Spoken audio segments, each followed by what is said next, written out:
প্রশ্ন 1 বাংলা নামের উৎপত্তি সম্পর্কে সংক্ষেপে লেখ। যা বি 2014-2018 ডিগ্রি 1 মো বর্ষ, 2014-2016 অনার্স চতুর্থ বর্ষ, 2014-2016 2019 2021 অনার্স 1 মো বর্ষ।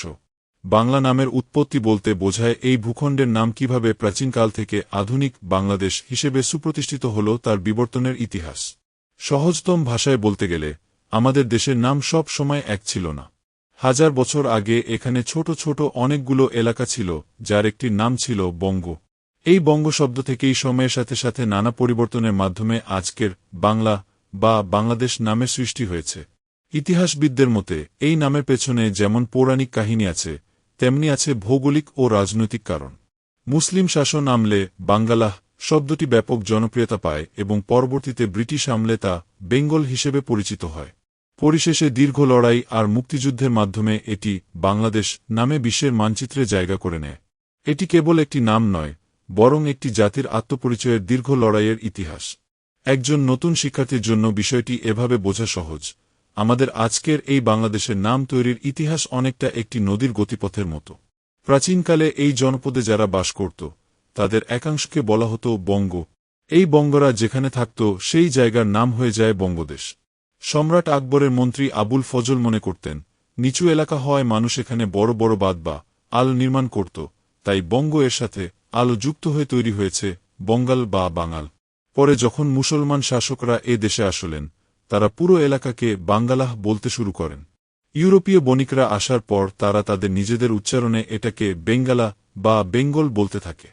অর্থাৎ এক এক যুগে এক এক জাতির প্রভাবে নামটি পরিবর্তিত হতে হতে আজকের রূপে পৌঁছেছে।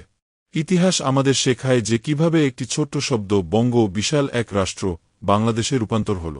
প্রদত্ত উত্তরের আলোকে বাংলা নামের উৎপত্তি সংক্রান্ত 10টি সহজ ও বিস্তারিত গুরুত্বপূর্ণ বৈশিষ্ট্য নিচে নাম্বারিং করে আলোচনা করা হল।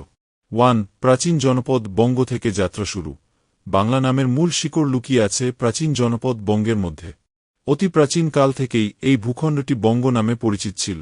মূলত এই এলাকায় বসবাসকারী আদিবাসীদের নাম থেকেই এলাকার নাম বঙ্গ হয়েছে বলে মনে করা হয়, যা এই ভূখণ্ডের আদি পরিচয় বহন করে। 2 আবুল ফজলের আলো তত্ত্বের প্রভাব।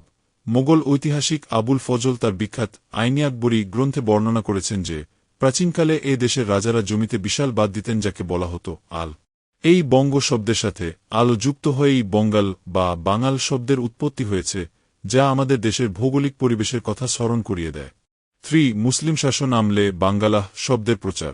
সুলতানি ও পাঠান আমলে বিশেষ করে শামসুদ্দিন ইলিয়াস শাহের সময় থেকে পুরো এলাকাকে একত্রিত করে বাঙ্গালাহ বা সুবাই বাঙ্গালা বলা শুরু হয়। মুসলিম শাসকরাই প্রথম এই জনপদকে একটি কেন্দ্রীয় রাজনৈতিক নাম দিয়েছিলেন, যা থেকে পরবর্তীতে বাংলা শব্দের ব্যাপক প্রসার ঘটে। 4 ইউরোপীয়দের প্রভাবে বেঙ্গালা ও বেঙ্গল। পর্তুগিজরা এ দেশে আসার পর তারা এখানকার নাম দেয় বেঙ্গালা। তাদের দেখাদেখি ব্রিটিশরা এই ভূখণ্ডকে বেঙ্গল বলতে শুরু করে। বিশ্বজুড়ে দীর্ঘকাল এই অঞ্চলটি বেঙ্গল নামেই পরিচিত ছিল, যা বিদেশি ভাষার প্রভাবে তৈরি হওয়া একটি নাম। 5 তুলা উৎপাদনের সাথে নামের সম্পর্ক। ঐতিহাসিক সুকুমার সেনের মতে প্রাচীনকালে এই অঞ্চলে প্রচুর পরিমাণে তুলা উৎপাদন হতো। শ্বেত ও স্নিগ্ধ সুতিবস্ত্রের জন্য এই অঞ্চলের খ্যাতি ছিল বিশ্বজোড়া। এই তুলা উৎপাদনের সাথেও বঙ্গ নামের একটি গভীর সম্পর্ক রয়েছে বলে অনেক ইতিহাসবিদ মনে করেন। জলময় পরিবেশ ও জনবসতির বৈশিষ্ট্য। প্রাচীন ঐতিহাসিকদের মতে এই অঞ্চলটি ছিল নদীমাতৃক ও জলময়। জলাশয় বা নদীর কিনারে যারা বসবাস করত তাদের পরিচয় দিতে গিয়ে বঙ্গ শব্দটি ব্যবহৃত হতো। অর্থাৎ আমাদের দেশের ভূপ্রকৃতি বা নদীনালাই এই নাম তৈরির পেছনে বড় ভূমিকা রেখেছে। 7 বঙ্গ ও বাঙ্গাল পৃথক দেশ হিসেবে অস্তিত্ব। রমেশচন্দ্র মজুমদারের মতে একসময় বঙ্গ এবং বাঙ্গাল দুটি আলাদা এলাকা ছিল। সময়ের বিবর্তনে বাঙ্গাল দেশের নাম থেকেই ধীরে ধীরে পুরো ভূখণ্ডটি বাংলা নামে পরিচিত হতে থাকে। আজকের দিনেও বাঙাল শব্দটি সেই প্রাচীন ইতিহাসের স্মৃতি বয়ে বেড়াচ্ছে। 8 সেমিটিক ও চীন তিব্বতী প্রভাবের সম্ভাবনা। অনেকের মতে বঙ্গ শব্দটি চীন তিব্বতী কোনো শব্দ থেকে আসতে পারে। আবার আবুল ফজলের মতে সেমিটিক ভাষায় আল অর্থ বংশধর বা সন্তান। ফলে বঙ্গের বংশধর হিসেবেও বঙ্গাল শব্দের উৎপত্তি হয়ে থাকতে পারে, যা ইতিহাসের একটি ভিন্ন দৃষ্টিভঙ্গি প্রকাশ করে। বিভিন্ন যুগের অনুশাসনে নামের প্রমাণ। দ্বাদশ শতাব্দীর বিভিন্ন শিলালিপি বা অনুশাসনে বঙ্গাল বল বা বাঙাল রাজা সৈন্যদের কথা উল্লেখ পাওয়া যায়।